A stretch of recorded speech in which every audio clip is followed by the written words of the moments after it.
اعوذ باللہ من الشیطان الرجیم بسم اللہ الرحمن الرحیم۔ محترم حضرات، حج کے تعلق سے آنے والی آیات کی تفسیر کا سلسلہ چل رہا ہے۔ آیت نمبر 197 کی تشریح کل ہوئی تھی، آج میں آیت نمبر 198 پڑھ رہا ہوں۔ عرب کے زمانے جاہلیت میں لوگ یہ سمجھتے تھے کہ جب حج کرنے جائیں تو اس کے علاوہ دوسرا کام نہیں کر سکتے، کوئی خرید و فروخت، کوئی بزنس ورک نہیں کر سکتے، اور بعد میں مسلمان بھی اسی چیز کو سمجھنے لگے تھے۔ تو اللہ تعالیٰ نے اس چیز کو ختم کرنے کے لیے اور بتانے کے لیے کہ روزی کمانا بھی اللہ کا فضل تلاش کرنا ہے۔ کسب الحلال فریضۃ بعد الفریضہ، فرائض کی ادائیگی کے بعد روزی کمانا بھی فرض ہے۔ ایسا نہیں ہے کہ اسلام یہ کہتا ہے کہ ہر وقت عبادت میں مشغول رہو، بلکہ کسب الحلال فریضۃ بعد الفریضہ، روزی کمانا فرائض کی ادائیگی کے بعد دوسرا فرض ہے۔ یہ جو ہم لوگ نوکری کرتے ہیں، روزی روٹی کماتے ہیں، بزنس کرتے ہیں، یہ بھی فرض ہے۔ بہرحال حج کے ایام میں زمانے جاہلیت کے اندر لوگ یہ سمجھتے تھے کہ حج کے علاوہ دوسرا کوئی بھی کام کرنا، خاص طور سے تجارت کرنا، بزنس کرنا، کوئی چیز کرائے پہ دینا، جانور کرائے پہ دینا یا اس طرح کی چیزیں کرنا صحیح نہیں ہے۔ تو اس کی تردید کرنے کے لیے کہا گیا، لیس علیکم جناح ان تبتغوا فضلا من ربکم، تمہارے اوپر کوئی حرج نہیں ہے کہ تم اپنے رب کا فضل تلاش کرو، تم پر اپنے رب کا فضل تلاش کرنے میں کوئی گناہ نہیں ہے۔ فَإِذَا أَفَضْتُم مِّنْ عَرَفَاتٍ فَاذْكُرُوا اللَّهَ عِندَ الْمَشْعَرِ الْحَرَامِ، پھر جب تم میدان عرفات سے لوٹو تو اللہ کا ذکر کرو مشعر حرام کے پاس۔ حج میں عرفات سے جب لوٹتے ہیں تو اگلا پڑاؤ جو ہوتا ہے وہ مزدلفہ ہوتا ہے۔ مزدلفہ کے علاقے کو مشعر حرام کہا جاتا ہے، چونکہ یہ اس میں داخل ہے حدود حرم کے اندر، اس وجہ سے اس کو مشعر حرام کہا گیا۔ یہاں پر ایک مسجد بنا دی گئی ہے، اس مسجد کو بھی لوگ مسجد مشعر حرام کہتے ہیں۔ تو مشعر الحرام سے مراد مزدلفہ ہے۔ فَإِذَا أَفَضْتُم، پھر جب تم لوٹو، من عرفات، عرفات سے، فَاذْكُرُوا اللَّهَ عِندَ الْمَشْعَرِ الْحَرَامِ، تو اللہ کا ذکر کرو، اللہ کو یاد کرو مشعر حرام کے پاس۔ وَاذْكُرُوهُ كَمَا هَدَاكُمْ، اور اس کا ذکر کرو، یعنی اللہ کا ذکر ایسے کرو جس طرح اس نے تمہیں ہدایت دی ہے۔ کفار و مشرکین بھی جب حج کرتے تھے تو اللہ کو یاد تو کرتے تھے، لیکن اس کے ساتھ ساتھ وہ اپنے معبودان باطل کو بھی یاد کرتے تھے۔ تو اس چیز کو ختم کرنے کے لیے کہا گیا، وَاذْكُرُوهُ كَمَا هَدَاكُمْ، اس کا ذکر کرو جس طریقے سے تم کو ہدایت دی جائے، جیسا تمہیں سکھلایا اور بتلایا جائے۔ وَإِن كُنتُم مِّن قَبْلِهِ لَمِنَ الضَّالِّينَ، حالانکہ تم اس سے پہلے راستہ بھولے ہوئے تھے، تمہیں اس بات کا علم نہیں تھا۔ اس آیت کا ترجمہ مختلف لوگوں نے جو کیا ہے، میں آپ کو دو مختلف مفسرین کے ترجمے پڑھ دے رہا ہوں۔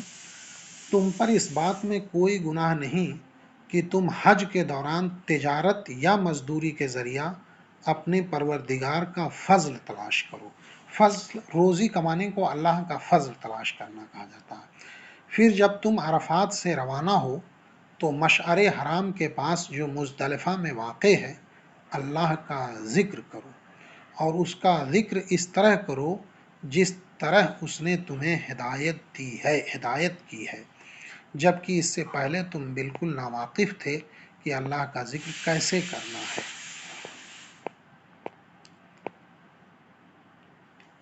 امین حسن اصلاحی صاحب کا ترجمہ ہے کہ اس امر میں کوئی گناہ نہیں کہ تم اپنے رب کے فضل کے طالب بنو، پس جب عرفات سے چلو تو خدا کو یاد کرو مشعر حرام میں ٹھہر کر، اور اس کو اس طرح یاد کرو جس طرح خدا نے تم کو ہدایت کی ہے، اس سے پہلے بلا شبہ تم گمراہوں میں سے تھے۔ مولانا مودودی صاحب کا ترجمہ ہے، اور اگر حج کے ساتھ ساتھ تم اپنے رب کا فضل بھی تلاش کرتے جاؤ تو اس میں کوئی مضایقہ نہیں۔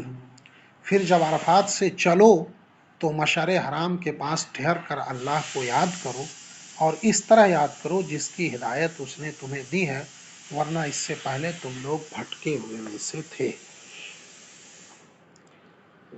اس کی تفسیر بہت لمبی نہیں کر سکتا میں نے بتا دیا کہ بعض حضرات حج کے سفر میں کوئی تجارت کرنے کو ناجائز سمجھتے تھے۔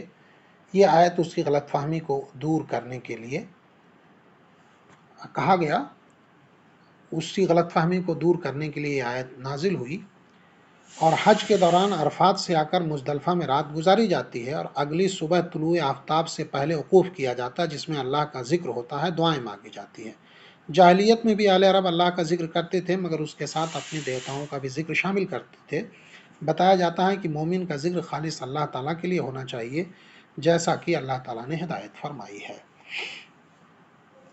اس سے یہ باتیں معلوم ہوتی ہیں کہ عرفات میں ٹھہرنا اور مزدلفہ میں ٹھہرنے کے بارے میں اس آیت سے چیزیں پتہ چلتی ہیں۔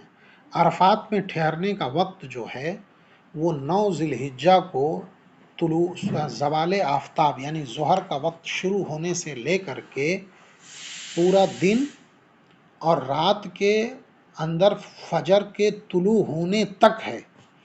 جاہلیت میں لوگ دن کے اجالے میں چلے آتے تھے، نبی صلی اللہ علیہ وسلم نے کہا نہیں، ہم اس کی مخالفت کریں گے، جب ہم رات ہو جائے گی تو وہاں سے چلیں گے۔ تو مزدلفہ میں عرفات میں اگر کوئی شخص رات میں فجر کے وقت ہونے تک میں 1 بھی منٹ کے لیے عرفات کے میدان میں آ جائے گا تو اس کا حج ہو جائے گا۔ کہا جاتا ہے عرفہ ہی اصل حج ہے، عرفات کے میدان میں ٹھہرنا ہی اصل حج ہے۔ تو وقوف عرفہ کا وقت 9 ذی الحجہ کو سورج کے ڈھلنے سے یعنی زوال آفتاب، جب ظہر کا وقت شروع ہوتا ہے، آسمان میں سورج ایک دم سیدھا ہو کے تھوڑا سا جھک جائے، اس وقت سے لے کر کے ظہر، عصر، مغرب، عشاء اور عشاء کا وقت ختم ہو کر کے رات کے اندر صبح جب 10ویں کی رات میں فجر کا وقت شروع ہونے لگے، اس سے پہلے تک وقت ہے۔ لیکن عام لوگوں سے یہ اللہ کے رسول نے سمجھایا کہ جب مغرب کا وقت ہو جائے یعنی رات داخل ہو جائے تو وہاں سے چل پڑو۔ لیکن مزدلفہ میں جو وقوف کا اصل وقت ہے وہ بہت تھوڑا ہے۔ 10 تاریخ کی جو فجر کا وقت جتنی دیر ہے اتنی ہی دیر مزدلفہ میں ٹھہرنا واجب ہے۔ اس سے پہلے صرف بیماروں، کمزوروں اور عورتوں کو ہی آنے کی اجازت ہے۔ بقیہ لوگوں کے لیے مزدلفہ کا جو وقوف ہے وہ اتنا ہی ہے جتنی دیر فجر کا وقت رہتا ہے، یعنی سحری کا وقت ختم ہونے سے لے کر کے دن نکلنے تک لگ بھگ 1 گھنٹہ 45 منٹ یا ایسے سم تھنگ ٹائم ہوتا ہے۔ اس دوران وقوف مزدلفہ ضروری ہے۔ اللہ حافظ دوستوں، اور ایک بار سب کو پھر بہت بہت عید مبارک۔ انشاءاللہ آپ کو اگلی ویڈیو میں ملاقات ہوگی۔ ہمارے چینل کی رحمت کو سبسکرائب کیجئے، لائک کیجئے اور دوسروں میں شیئر کیجئے۔ اللہ آپ کو حج پہ خیریت سے لے جائے اور خیریت سے واپس لائے۔ السلام علیکم۔